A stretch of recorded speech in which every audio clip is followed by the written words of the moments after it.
Ellen DeGeneres, the liberal talk show host and defender of gay rights, sitting next to George W. Bush, the conservative former U.S. president who actually pushed for a constitutional amendment to ban gay marriages. Who'd have thought they could be friends?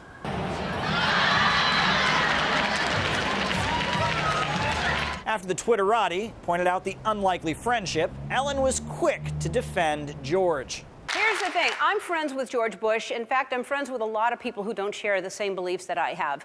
We're all different, and I think that we've forgotten that that's okay that we're all different. Just because I don't agree with someone on everything doesn't mean that I'm not going to be friends with them. When I say be kind to one another, I don't mean only the people that think the same way that you do. I mean be kind to everyone. Now, trying to bridge America's political gap is certainly admirable, but does being kind to everyone include the man who allowed this to happen?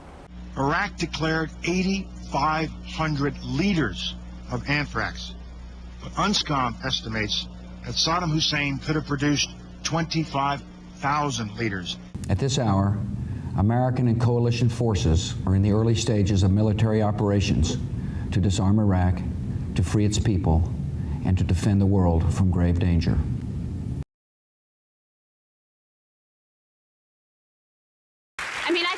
I think George W. Bush is a war criminal. You know, he sent all of these people to die, and some of them came back worse than dead. It's terrible. Let's not throw that term.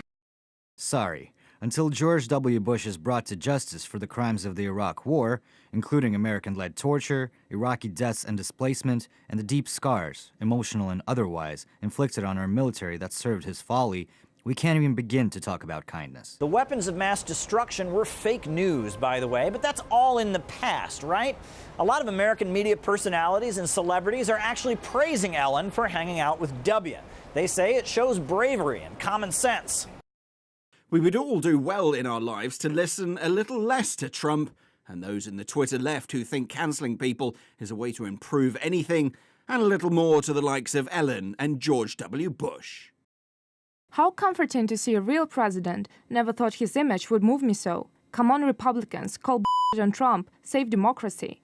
What's remarkable about President Bush's and Ellen DeGeneres' friendship is that it's remarkable in today's polarized society. Great example. You don't have to share the same views to be friends. We seem to be forgetting one important detail. George W. Bush, after all, has denounced Donald Trump. That's what matters.